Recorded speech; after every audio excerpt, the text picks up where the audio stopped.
again. You know, this is getting so interesting and yet so complex, and now there's so many different characters entering into our discussion.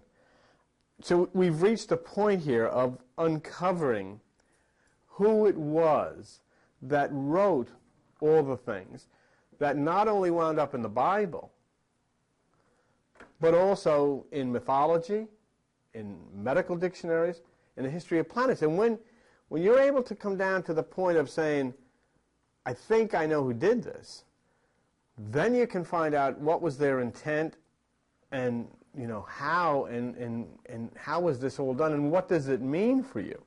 Is it a coincidence that the same thing that's in the myths of the Greeks is in the Bible, and the same thing that is there is in the structure of the planets, and the same thing that's there is in the medical dictionaries because the same thing is in your head? Someone, somewhere, sometime, somehow brought all of these stories together so that you can find them in mythology, you find them in the Bible, you find them in the stars, and you find them in your head. You know, there's a deliberate effort for a specific purpose. You want to come up here, John, turn this on, and put on overhead 18. I don't think you have to even, I think this is so bright now, we probably don't even have to turn the lights down, and we'll probably be able to see this. But what I wanted to show you by looking at overhead 18 is a picture that you'll see here in a second. Well, how am I going to move the podium?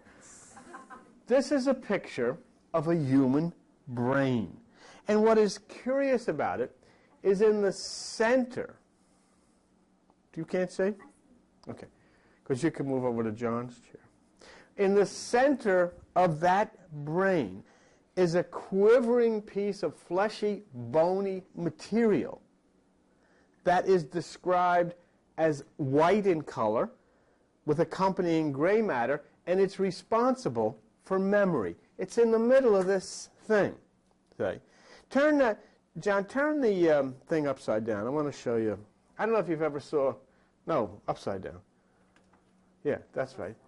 Do you see the angel? That's the angle, and that's the human brain. But in the center of this is something that is physical. It's bone, it's flesh, it's colored white and gray, and it's responsible for memory. If you pull out overhead number overhead 32, I'll show you the thing that I'm talking about. And you'll see this particular organ in the brain that is responsible for memory. It's right there, John, 32. 33. 32 comes before 33. There you go. There you go. Okay, now, yeah, there it is right there. Fine. Now, there is the organ, and you can see the white area here. You can see the horn here. All right?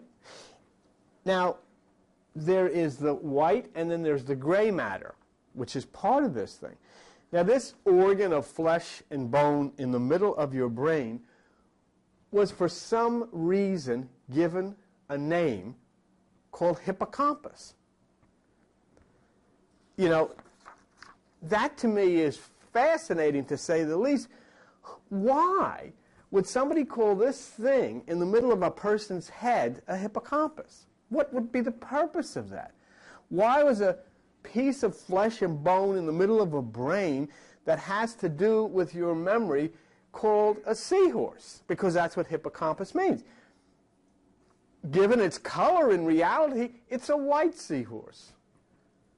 And so someone looked at the memory organ in the brain, a doctor, a scientist, somebody, and decided, we'll call this hippocampus.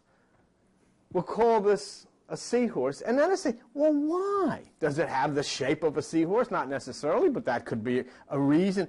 But there is much that is very strange, because it seems as if an invisible hand from somewhere was manipulating this jigsaw puzzle, and took the same thing that was in the mythology, took the same thing that was in the stars, and put it in your head?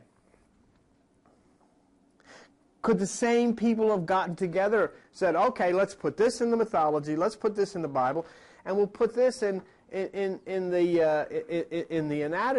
anatomy book, and that doesn't make a whole lot of sense because this became Hippocampus fairly recently. It wasn't something that happened thousands of years ago, say.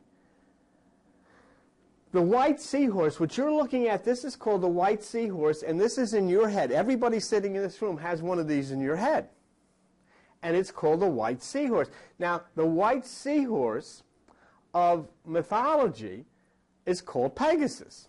Because why? It's the white horse, Pegasus. He was white.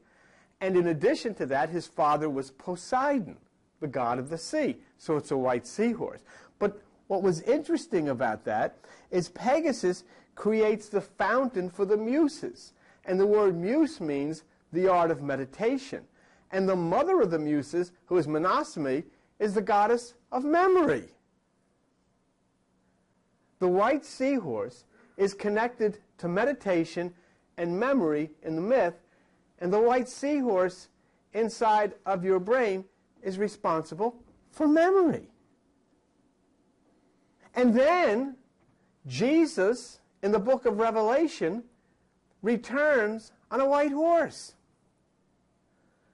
Well, if this is the same white horse that's in your brain, that is the same white horse that's in mythology, Jesus then comes back, certainly, because the memory restored to you as to who you are, what you are, and so forth. You see this part here? That part of the hippocampus right in here is called Ammon's horn. A-M-M-O-N, Ammon's horn. And Ammon, the other name for Ammon is Amen. And in the Bible, Jesus is called Amen. So when it says Jesus is on a white horse, of course it is, because Jesus is on the hippocampus of the brain, which is the white eminence inside of you. Okay, thank you. Now, when we looked at that, and we say, well, okay, you've got this hippocampus of the brain. There is something in your head that somebody has called hippocampus, and it means white seahorse. There is something in mythology that is white seahorse. There is something in the sky that is white seahorse because they're connected to Pegasus. I might need it a little later.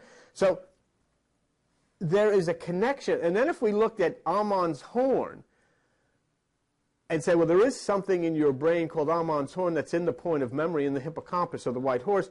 And we look in the Bible in John 14:20, and Jesus says, at that day, you shall know I am in my Father, you and me, and I in you. So Jesus, or Amen, is inside of you, right where the Bible says he will be, on the white horse or the hippocampus, Pegasus.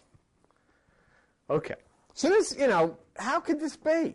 Who in the world took the mythology of the Greeks, the work of the Bible, and then decided when they were naming the parts of the body and the head to name that particular organ of memory after Pegasus, and then place Ammon in the center of it, meaning that Jesus would be riding the white horse? Whoever, whatever, however, whenever it happened. So was all of this brought together by one person?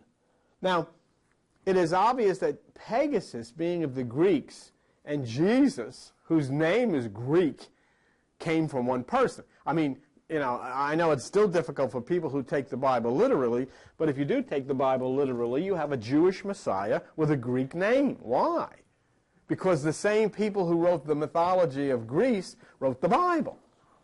And so there you have it. You've got Zeus riding Pegasus, Jesus riding a white horse, written by the same people. It's the same thing.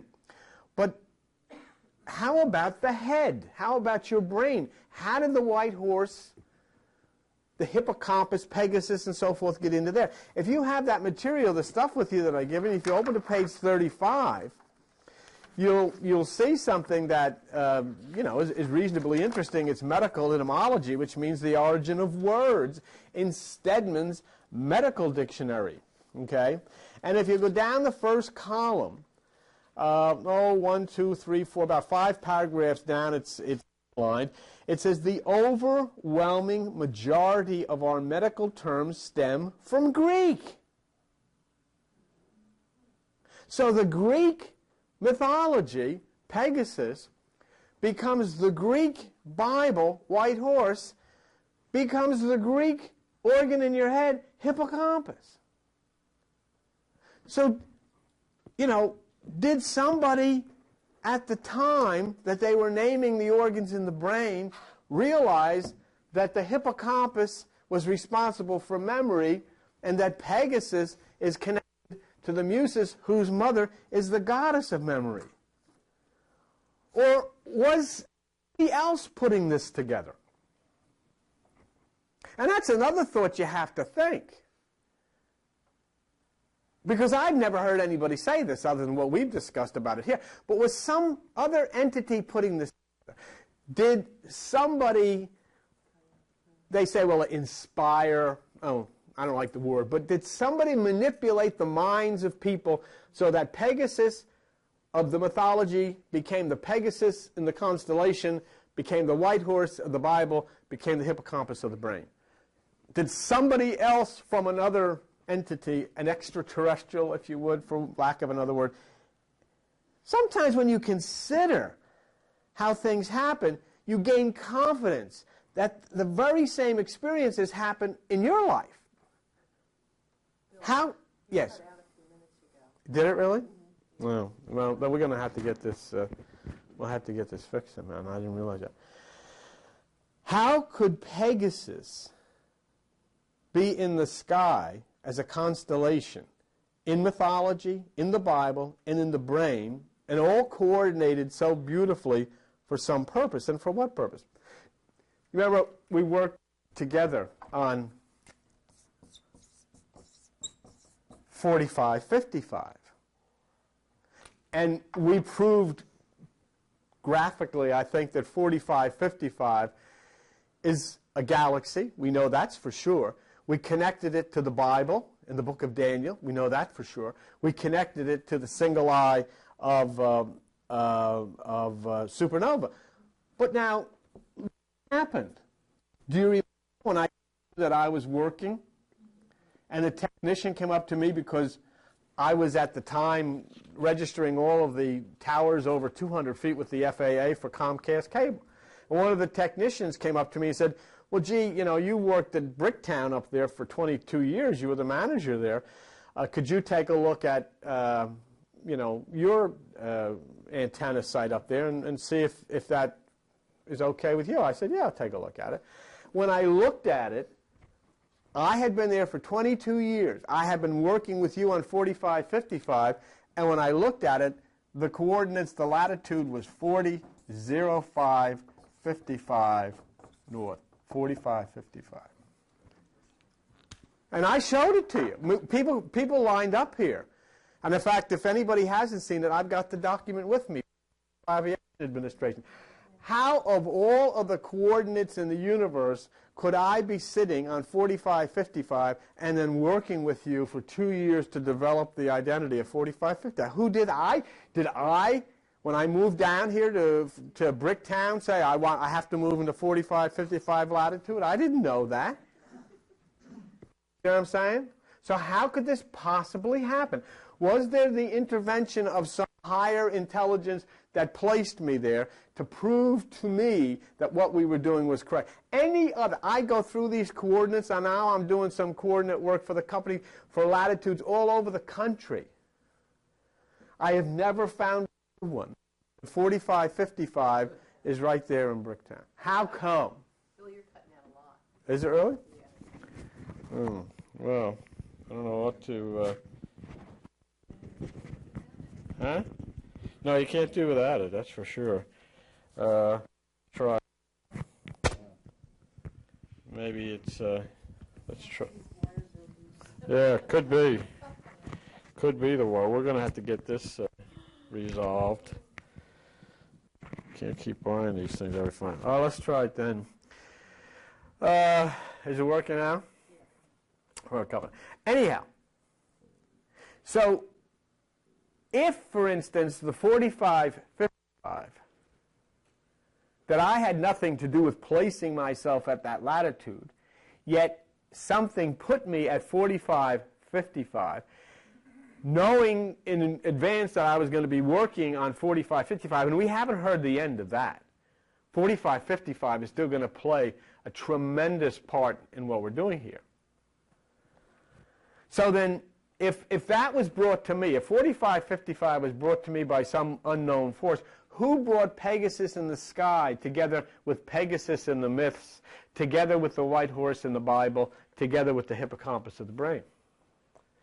So we can begin to understand that there is some kind of a magic hand from outer space who intervenes in all of this.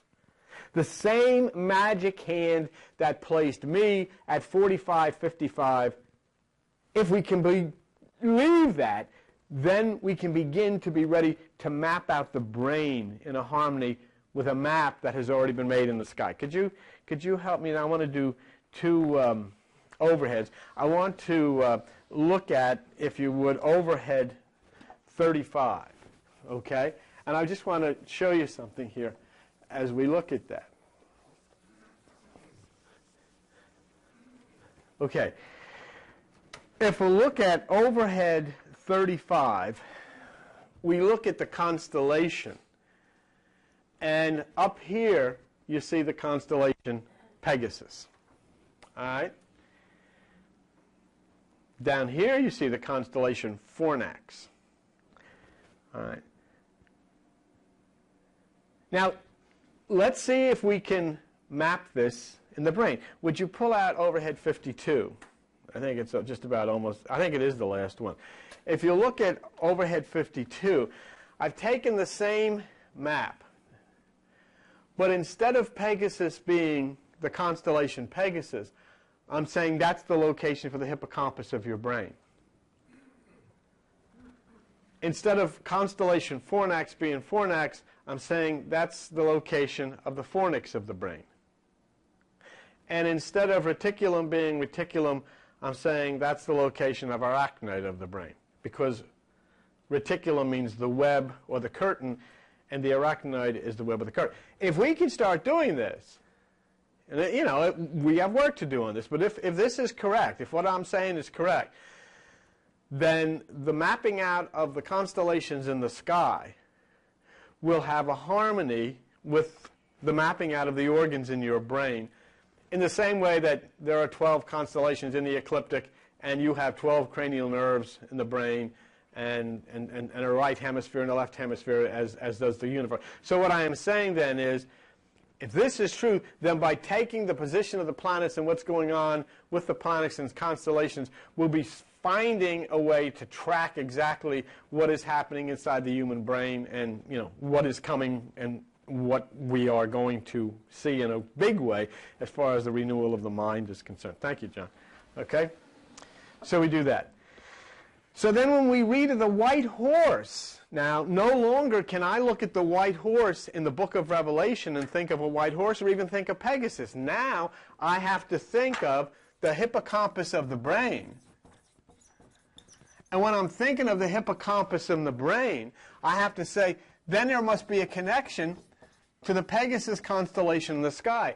Do the electromagnetisms that come out of Pegasus gear themselves directly to impact with the hippocampus of the brain? Because they're connected. In other words, the hippocampus of your brain is the Pegasus inside of this universe, is the Pegasus in the...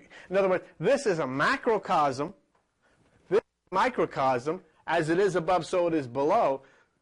And so what I plan then is to be able to map out the human brain and coordinate it in harmony with the constellations and be able to determine exactly from where will come the magnetism that will change things and restore memory. What we are looking to happen here is a restoration of cosmic memory. Who are you? Where did you come from? What is your purpose here? Where are you going? Say, something new happens in the discovery of a new planet in Pegasus. That happened in December of 1995. Something new, something different happened, because the Bible said in Revelation 19:11, heaven opened and I saw a white horse. And so in December 1995 in Switzerland, they saw a duplicate of a twin of the sun in our solar system. And then next to it, they saw a planet. Never happened before. So when the Bible said, look for something in the white horse, they're saying, look for something in Pegasus, and we found it in Pegasus. Now that could have been a coincidence, except right after that, in the Bible it says, and armies which were in heaven followed him upon white horses, and we have, and you have, a New York Times article that says right at the same time, scientists found thousands of stars rushing towards a globular cluster, armies on white horses. So all of this happened in the constellation Pegasus. What is so bizarre with having information given to you of an astronomical nature? In other words, no prophecies are involved here. Nothing New Age is involved here. No religion is involved here. This is science. When it gets to be 7 o'clock and it starts to get dark here, you could call out to California and tell the people who answer the phone in California, something is coming.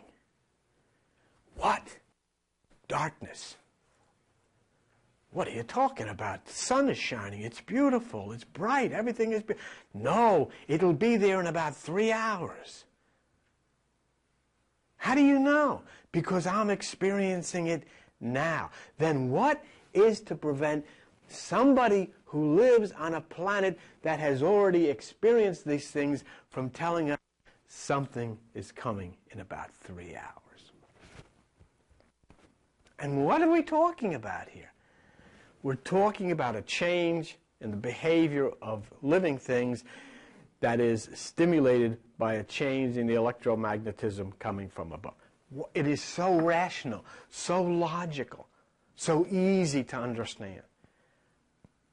When we were talking a little while ago about, Uranus being castrated, nobody was castrated. There was Uranus, it's a big glob in the sky. It's a planet that somebody called. No, these things never happen.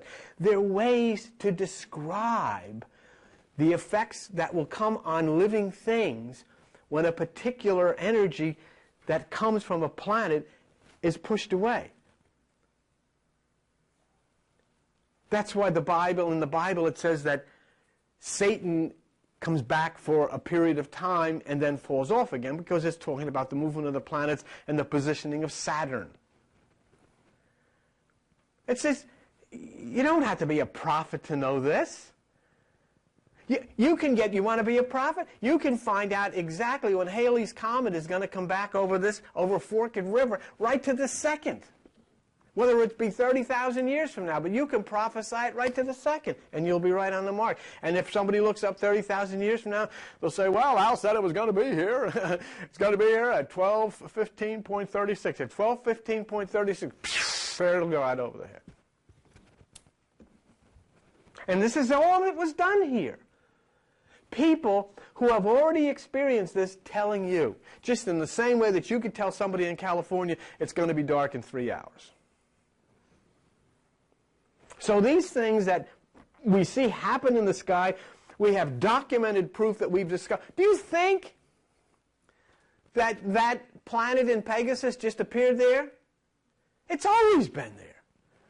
But we reached a point that with our evolution of technology, we're able to see these things and understand these things. So when we see that something is going to happen in Pegasus, and we see that there's a connection, we've discovered something in the sky, immediately then I go to say, something is going to happen in Pegasus means something is going to happen in the hippocampus of the brain, which is the memory part of your head. Things to be restored, things to be understood, as if we had finally brought back to memory those things we had in a previous existence. And that's the whole clue to this. This is the beautiful part of it. I mean, to think that this is all there is to you? Messing around here for what? Waiting like in a bus stop until you croak and go on someplace else? That's all there is? And the reason that you think this way is because you don't remember. And what this is talking about is a restoration of memory. We get to say, oh, wow, we got all of these things now. Look at the people years ago. They had candles. We got rockets and all that. Ecclesiastes 1:9 says, the thing that has been, it is that which shall be, and that which is done is that which shall be done, and there is no new thing under the sun. Is there anything where if it maybe said, see, this is new? It has been already of old time, which was before us, which means they had computers 50 million years ago. They had rocket ships 50 million years ago. All this stuff. This is nothing. It's even like the guy who did the teleportation in Austria. He teleported a photon. Oh my God, this has never been done before. The guy says, we're primitives. You can do this from one end of the galaxy to another with people. We just don't know how to do it yet. Do you realize that there will be a time, just like you used to see on television with Dr. Spock in Star Trek, when people will get like stand in a tube, beam me up, bing, there he goes, whop, there he comes, then there's some guy on 45, 55, or whatever galaxy will be standing, the tube will fill up, and there you'll be. How was the trip? I don't know. You don't even need a rocket ship. I said, oh, well, that's the stuff television is meant. Let me tell you something. When you look at Star Trek and you see those things, you say, oh, that stuff is wild, you know.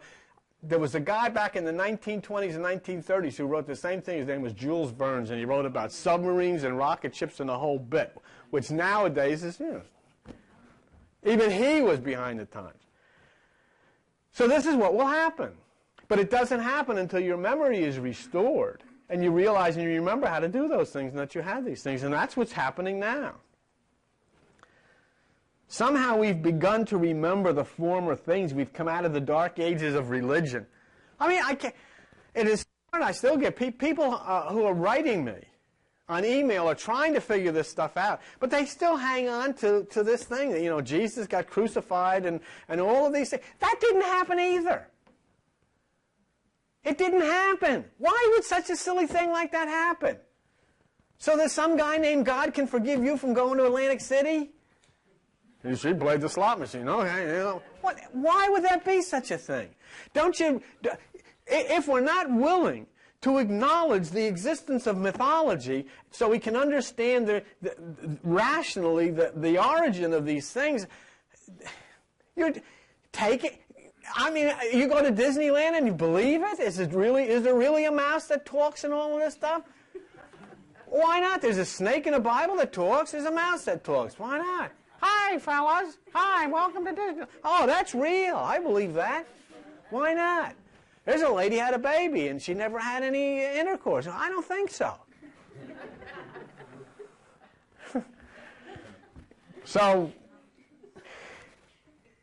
in John 14:26, Jesus says, the Comforter, which is the Holy Ghost, whom the Father will send in my name, he shall teach you all things and bring all things to your remembrance. In other words, your memory is going to be restored. How's your memory going to be restored? It's going to be restored by the stimulation of the hippocampus of the brain.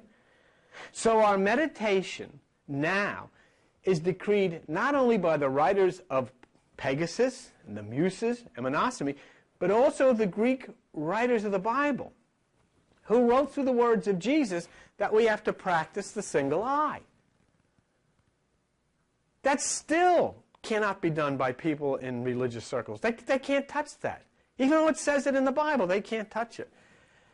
So they change it. Say, well, if you see nice things, you'll have a good day. But they don't want to get involved with the single eye stuff, because that comes right out of the ancient Greek. And when we activate that energy from the pineal, you'll also have a companion activation. So where's the pineal connected to? We got Pegasus connected to the hippocampus. We have the fornax connected to the fornix. We have reticulum connected to arachnoid. Where's the pineal connected to? Supernova, 1987A, the single eye. You can place that right in the middle of your brain. And something's going to happen with that, the year 2002. But I'll tell you something else is going to happen a lot before that. The keeper of the key to the underworld or to the netherworld is going to take his March 15th, 1999. Pluto. Pluto is in the Neptune orbit right now, but on March 15th, 1999, Pluto will exit and be the furthest, most distant planet from the Earth, and that will be the last stop before the gates open to that world. And accompanying Pluto is a small gray satellite named Charon, who is the ferry boat man across the river Styx. And it's in the sky. And it's in the myth. And it's in you. The little gray man with the raggedy coat. And he'll only take those across who died with a silver coin in their mouth. In fact, most of the ancient people, before they buried people, open their mouth, shove a silver coin in, I don't know, off you go. That's the fare. You got your money. I'll tell you about that. So the energy which will ignite the center eye into fire and travel along a line in the brain called stria pinealis to the fornix of the brain, which is the vault or the tomb of Christ, is also the furnace of Shadrach and Meshach and Abednego, and will explode in bringing forth the Christ mind which has been entombed. The fourth part of the universe has now been revealed. Remember? What do we say? We say we have the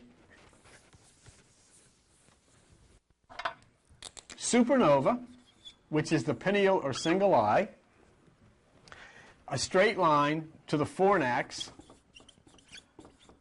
which is the furnace. So when supernova, the eye goes on fire, the fire travels down the stria pinealis to the fornax. In the human brain, it's the pineal, the stria pinealis, to the fornix. And so we connected that. We got the human brain, and we've got the sky, and we connected that to the Bible, and we had the fire to the furnace. Remember? And when the fire hit the furnace, according to the Bible, the king looked in, and where there had been 3, there was now 4. And right after we said that, what happened? On page 101 of the material, of the stuff that I gave you, it said astronomers cracked the curtain of dust, and for the first time have cracked a curtain of interstellar dust known as the zone of avoidance that blocks Earth's view of a fourth of the universe. And so here then, in the Associated Press, science has found a fourth of the universe that they hadn't seen before. It's fulfilled. It worked. It's true. Right? I mean, it really, really happened.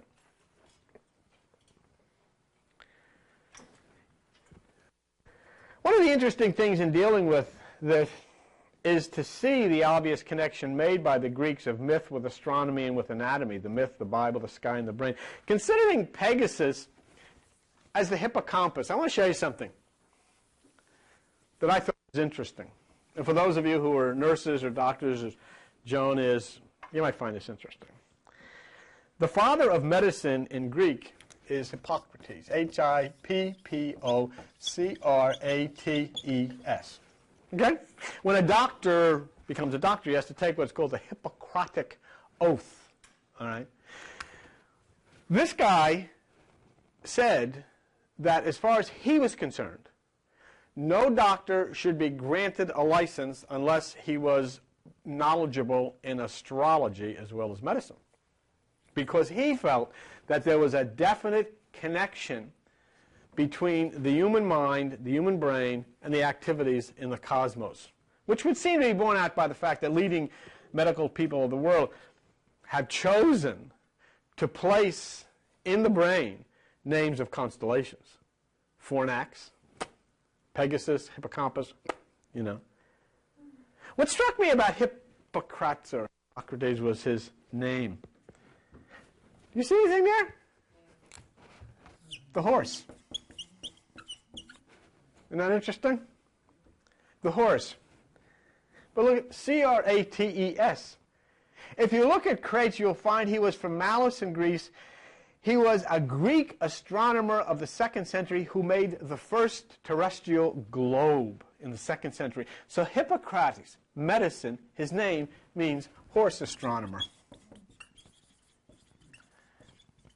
Pegasus, astronomer. Pegasus, astronomy. And he winds up as the father of medicine. And all of the doctors, every doctor, and the doctor that you went to, whenever you went to the doctor last, before he got his license, had to take an oath based on the words of the horse doctor, or the horse astronomer.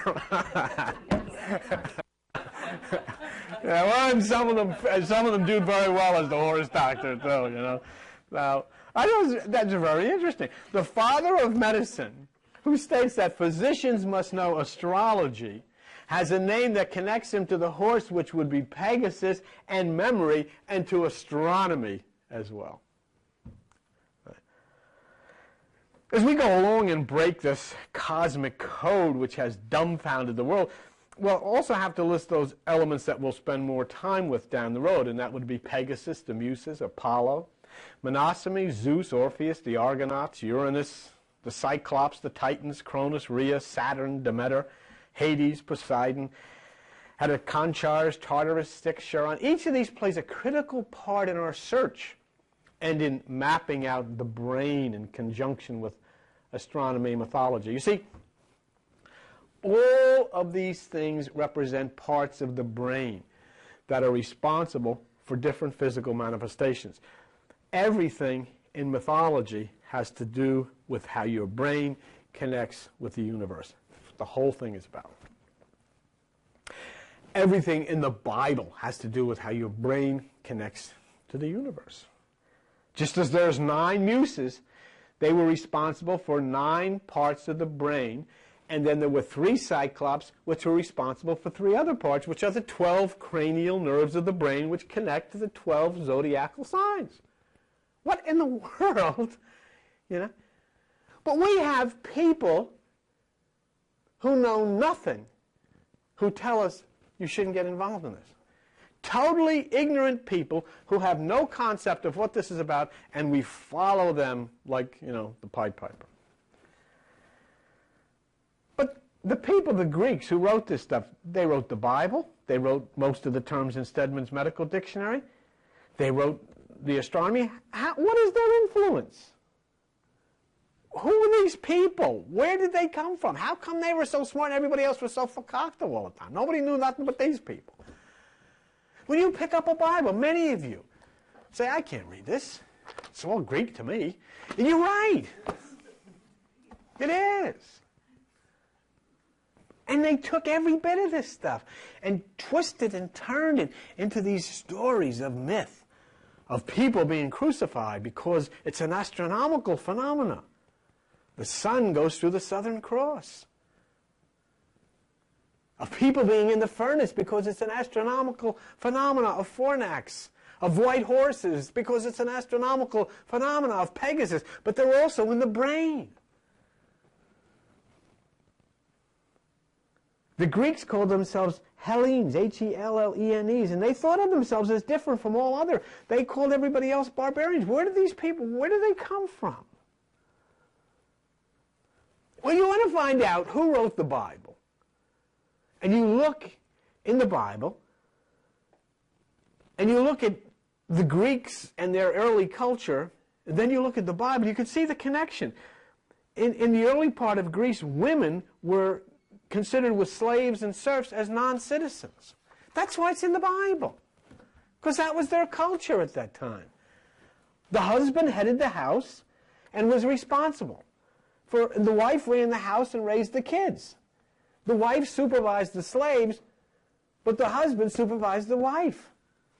A woman was controlled by her father before she married. So we're taught in the Bible by our teachers who don't know this. Doesn't anybody know this? The people that wrote the Bible about women being, it's not God's will, it's the way they did things. It was their culture. And that's why it's in the Bible. Woman should put a handkerchief on her head and shut up. That's because that's what they did. I see them walking in there. They've got paper clips and they're sticking handkerchiefs on their heads. Can you imagine? There is a God on a planet somewhere that's going to get ticked off and you don't have a handkerchief on your head. So they said, where are we going? How are we ever going to grow up? How are we ever... But there were very special people who stood outside of all this nonsense. Philosophy originated in Greece around 500 BC. And the word philosophy comes from two Greek words. You know what it means? The love of wisdom. That's what the word means. The love of wisdom. And the Greek philosophers today, their questions were scientifically. The Greek philosophers speculated about the substance of the universe and how the universe operated and how we were connected. And what they investigated was the knowledge and reality based on logic. And they sought to define good and evil based on logic. These were the people that wrote the mythologies that, you've never even looked at. If you were to pick up the book of mythologies and begin to understand, you start to see all of the wonders of the world that these people knew of. And then you'd have to say, well, where did they get it from? They pioneered medicine, physics, biology, and mathematics. And in the 400s BC, Albert, a guy named Democritus said all things consisted of atoms. So, of course, all things consisted of atoms. So then when it got time for you to write your Bible, what was your first person? Adam. In the 200s BC, a couple of guys named Asterakos and Samos, first the earth revolved around the sun. But most of the Greek thinkers who were traditionalists argued that the sun, the stars, and the planets moved around the earth, and their ideas became those of the church and the ruination of a guy like Galileo. But there were people that knew about it. This guy, Aristocratus, 300 BC, said, no, this is screwed up. It's the earth that's going around. It's not the sun that's going around. Right. So we see the evolution of the Greek gods into the Romans, and finally, where did you get Satan from? Because Kronos was the guy. But Kronos was the Greek. But then the Romans came and they invaded Greece. And they overran it. And Kronos became Saturn, became Satan. And the Roman Church said it's Satan. Okay. That's where it came from. There was no such thing. The Romans began to expand, and in the late 140 BC, they took control of Greece. So the work of Greek and myths became part of the Roman heritage and eventually found its way into what we call the Roman Church. And the Romans borrowed art, religion, philosophy, the life of the ancient Greeks. They spread the Greek culture throughout their empire, and it became their Bible. That's how you have a Bible that everybody thinks came out of Rome and all these places, because they stole it from the Greeks. Who wrote? The mythologists wrote all of this stuff. And they took all of the writings of the Greek mythologists, put it in a book and said, this is the holy word. They didn't tell you it was mythology. Well, how come the white horse is in here? Where did that come from? It's important to understand the Greek myths of Pegasus and Uranus and how it found its way into the Bible. You go to the Bible, it says the kingdom of heaven is at hand and the word is Uranus. Why is this Jewish book written in Greek? Why is the Jewish Messiah got a Greek name and his mother and father got English names and everybody's Irish running around Philip Bartholomew? What is that all about? Oh, don't touch the Bible. You can't tamper with it. Somebody's already done a good tampering with it. You have to mess with it now. You know some of the Greek words? The other Greek words? Interesting. Astronaut. It's a Greek word. Ecology. It's a Greek word. Geography. Psychiatry. It's a Greek word.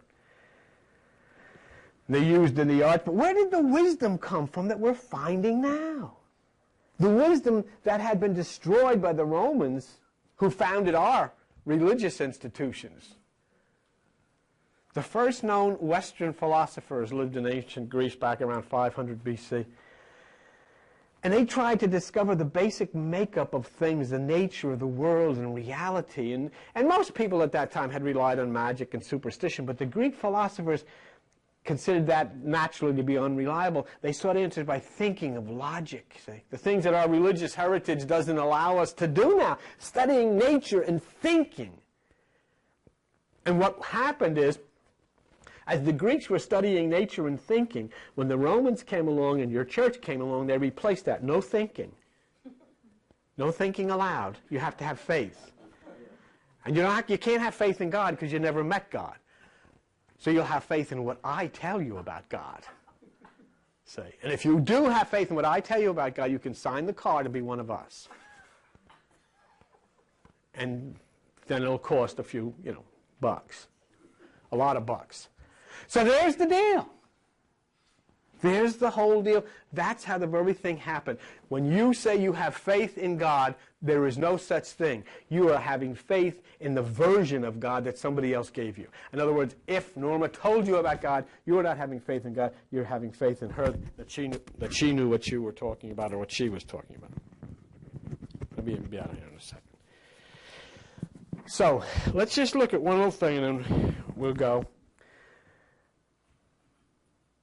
The creation myth of Greece comes out of something called Theogony, Theogony. It is the most important Greek myth of them all. It describes the origin and the history of the gods, and according to Theogony, the universe began in a state of emptiness, but there was one person who existed. Chaos. And out of chaos came all creation. Out of chaos first came the divinity known as Gaia, the earth.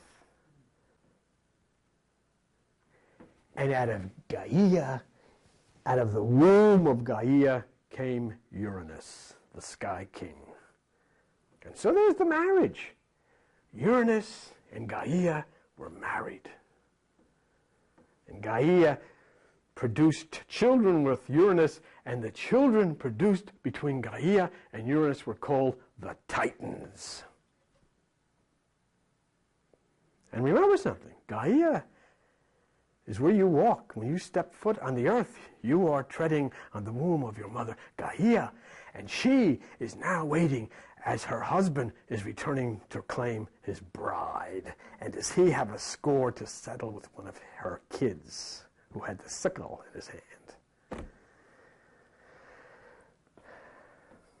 So the story began. Uranus was afraid that his children were going to try to overthrow him. And he was right. But what he did was he confined his children within the huge body of Gaia. And that's the origin of the Christmas story. The origin of the Christmas story about Herod killing the children is caught up in that Gaia representing the imprisonment of her children. But then Kronos, the youngest child who became Saturn and Satan, plotted revenge. And when Uranus wasn't looking, Kronos came up with the sickle and castrated in Uranus and made Uranus impotent. In other words, that which was the godfather figure of the universe was no longer able to place his seed into that which is humankind because that had been taken away from him by time, which was Kronos. And then Kronos fled, freed the Titans and so forth and so on. And all of this happened. And then Kronos married Rhea. Now, it's interesting because Kronos is Saturn. And if you look at the maps, you'll find a little satellite that flits around next to Saturn called Rhea. Right? And Kronos and Saturn got together. Saturn and Rhea got together and they had children. But Kronos or Saturn said, one of these little rascals is going to try to take my kingdom. And so as Rhea gave birth, Kronos ate them. Gobbled them up. One after the other, gobbled them up. Rhea was about to give birth to Zeus, and she said, I don't want this guy eating. I got to protect Zeus because Zeus is Jesus, Zeus is Krishna, Zeus is Buddha, so how am I going to do this? So when the little baby Zeus was born, she took Zeus and she wrapped Zeus in swaddling clothes, and she took Zeus away to the Isle of Crete, and then she took a stone and she wrapped the stone in swaddling clothes, and she went over and handed it to Kronos, and he swallowed the stone. Eventually, when he threw up, the stone was taken to Delphi. Wow.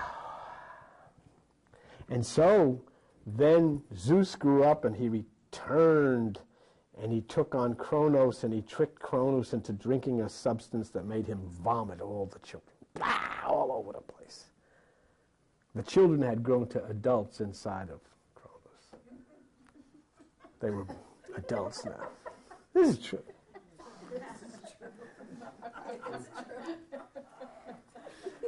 And then Zeus led his brothers and sisters in a war against Kronos, and Zeus won the war, and they exiled the Titans to Tartarus, which is the netherworld, and that is the revelation story of Jesus returning and driving Satan into the deepest pit. And you know, when it comes in March 15th, 99, and I believe, and then you climb up the rugged slopes of Pluto and look down into the abyss of the underworld, and there will be that place. There will be that place where Charon will ferry you across the river Styx to see that world. And there, those who do not know will see the three-headed dog barking outside of a Hades house as a boat takes them by in the dark, murky waters of the Styx. But those who know will be taken off to the shore, and they'll walk up on top and look down to the fields of Elysium, which is called Elysium. And you know what's interesting about this is going to happen March 14th, 1999, where Pluto, which is the gate, Pluto holds the key to the gate of that world. And see this here right now is Pluto is inside of the orbit of Neptune. But in March of 1999, and this happens every 248 years, Pluto will move out, and then Pluto will be the keeper of the key. And there, little Charon, the little gray guy with his scruffy little coat and his little barge will come, and he'll look at you and he'll say, you got your fare? You got your silver coin? Open your mouth. And he'll take you. And ferry, cross the Mersey. Watch what happens. Okay, we'll see.